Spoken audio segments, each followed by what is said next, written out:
Hello everyone, welcome to Regal Classes. Today we will continue Chapter 1 Crop Production and Management of Class 8 Science. हमने last lecture में protection from weeds के बारे में देखा था. अब हम देखेंगे हार्वेस्टिंग. तो जब क्रॉप ग्रो होके पूरा मैच्योर हो जाए तब उसे कट करते हैं और फिर उसे स्टोर करने के लिए ले जाते हैं. तो जब वो उसे कट करते हैं उसे बोलते हैं harvesting. Harvesting of a crop is an important task. तो ये भी एक इम्पॉर्टेंट टास्क है. The cutting of crop after it is mature is called harvesting. In harvesting crops are pulled out or cut close to the ground. मतलब कि crops को पुल कर लेते हैं ज़मीन से या फिर उसे ग्राउंड के क्लोज से कट कर लेते हैं.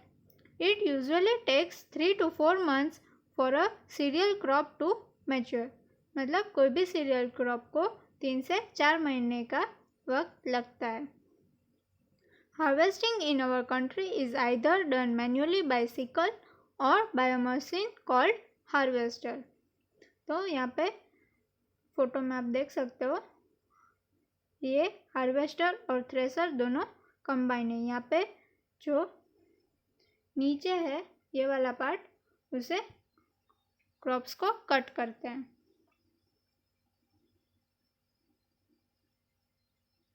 In the harvested crop the grain seeds need to be separated. मतलब जो क्रॉप को हार्वेस्ट करते हैं उसमें जो ग्रेन्स होते हैं उसे हमें अलग करना पड़ता है उसके शेप से. मतलब जो ऊपर की कवर होती है वो. This process is called threshing. तो ये प्रोसेस को थ्रेसिंग बोलते हैं. This is carried out with the help of machine called combine which is in fact a harvester as well as a thresher. तो यहाँ पे ऊपर का पार्ट है वो थ्रेशर का काम करता है. मतलब ये हार्वेस्टर और थ्रेशर दोनों का मिक्सचर है उसे कंबाइन बोलते हैं. After harvesting sometimes stubs are left in the field which are burned by farmers.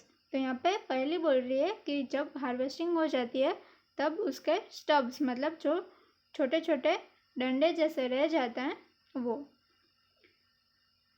पहली is worried. She knows that it causes pollution. तो उसे जलाने से एयर पॉल्यूशन होता है. It may also catch fire and damage the crops lying in the field. और अगर उसमें आग लग जाए तो जो क्रॉप्स फील्ड में है उसे भी नुकसान हो सकता है. Farmers with small holdings of land do the separation of grain and chaff by winnowing. मतलब जो ग्रेन होता है उसे अपने शेफ से, मतलब अगर हम वीट का एग्जाम्पल ले तो उसके ऊपर कवर जैसा होता है उसे हमें निकालना पड़ता है. उसके अंदर जो ग्रेन होता है उसे. You have already studied this in class 6. तो यहाँ पे विनोइंग मशीन की फ़ोटो दी है. इसमें आप देख सकते हो कि जो शेफ है वो ग्रेन से अलग हो रहा है. फिर स्टोरेज. तो हार्वेस्टिंग करने के बाद जो क्रॉप ग्रेन्स मिलते हैं हमें उसे हमें कहीं पे स्टोर करना पड़ता है. अगर हम उसे स्टोर नहीं करेंगे तो वो बिगड़ जाएंगे और जो सारी फार्मर की मेहनत होती है वो वेस्ट हो जाएगी. इसलिए जो ग्रेन्स मिले हैं उसे अच्छे से केयर करके कहीं पे स्टोर करने पड़ते हैं. Storage of produce is an important task. ये भी एक इम्पॉर्टेंट टास्क है. If the harvested grains are to be kept for longer time they should be safe from moisture, insects, rats and micro organism. तो moisture, insect ये सारी चीज़ों से हमें ग्रेन को प्रोटेक्ट करना पड़ता है. Harvested grains have more moisture. मतलब जब हम कोई भी क्रॉप को हार्वेस्ट करते हैं तब उसमें मॉइस्चर कंटेंट ज़्यादा होता है. इफ़ फ्रेशली हार्वेस्टेड ग्रेन्स और seeds are stored without drying they may get spoiled और अटैक बाय ऑर्गेनिज्म. अगर जो ग्रेन्स हमें मिले उनसे डायरेक्टली स्टोर कर लेंगे तो उसमें मॉइस्चर की वजह से स्पॉइल हो जाएंगे. Making them unfit for use or for germination. मतलब उसमें अगर मॉइस्चर के साथ हम उसे स्टोर कर देंगे तो वो सड़ जाएंगे, फिर उसका कोई यूज़ नहीं होगा।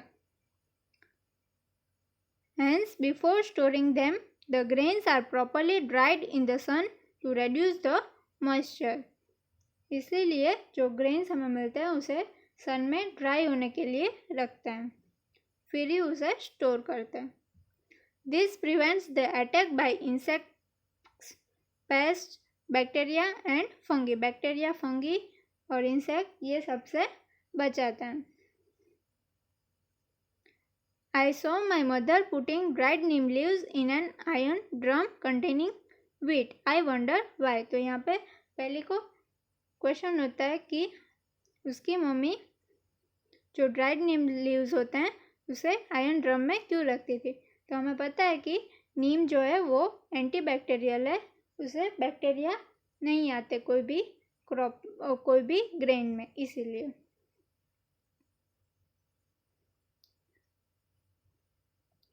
Farmers store grains in jute bags और मेटालिक बीन्स। जो फार्मर्स होते हैं वो यहाँ पे आप देख सकते हो फोटो में, जूट के बैग्स है उसमें रखते हैं या फिर मेटालिक बीन्स में रखते हैं। However, large scale storage of grains is done in silos and granaries to protect them from pest like rats and insect. तो यहाँ पे कंटेनर है, इसमें फार्मर अपने ग्रेन्स को स्टोर करते हैं। और ये ग्रेनरी का फोटो है, जो एक बड़ा सा हॉल है, उसमें जूट बैग्स में भर के क्रॉप को रखा गया है। Dried neem leaves are used for storing food grains at home. Dried neem leaves का घर पे फूड ग्रेन्स को स्टोर करने में यूज़ करते हैं। For storing large quantities of grains in big godowns, specific chemical treatments are required to protect them from pests and microorganisms. और ये जो silos और ग्रेनरीज है उसमें स्पेशल केमिकल ट्रीटमेंट्स होती है क्रॉप को प्रोटेक्ट करने के लिए।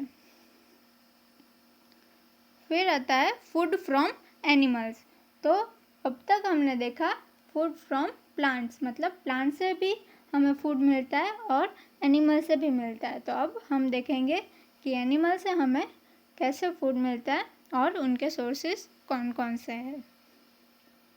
तो यहाँ पे एक एक्टिविटी दी है, make the following table in your notebook and complete it. तो यहाँ पे है फूड और उनके सोर्सेस। तो एग्जांपल के लिए एक दिया है मिल्क। तो मिल्क हमें कौन कौन से एनिमल से मिलता है, cow, buffalo, she goat, she camel, ये सब से हमें मिल्क मिलता है। तो और दूसरे हम कौन कौन से लिख सकते हैं, जैसे कि फ़िश है, मीट है, एग, वो सब भी हमें एनिमल से मिल सकते हैं। तो वो आप कंप्लीट कर लेना। After completing this table you must have seen that like plants animals also provide us with different kinds of food. जैसे प्लांट्स हमें डिफरेंट टाइप्स ऑफ फूड देते हैं, वैसे एनिमल्स भी देते हैं। Many people living in the coastal areas consume fish as a major part of their diet. जो coastal areas में रहते हैं वो लोग फिश का ज़्यादातर यूज़ करते हैं।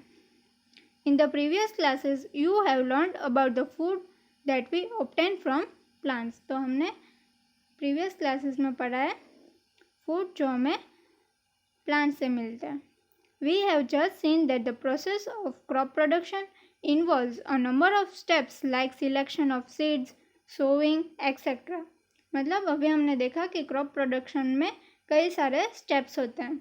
Similarly, animals reared at home or in farms have to be provided with proper food, shelter and care. मतलब जैसे हम प्लांट्स की देखभाल करते हैं वैसे ही एनिमल्स की करते हैं, तो उसे एनिमल हस्बेंड्री बोलते हैं। और प्लांट्स को हम ज़्यादा अमाउंट में ग्रो करते हैं एक ही जगह पे, तो उसे एग्रीकल्चरल बोलते हैं।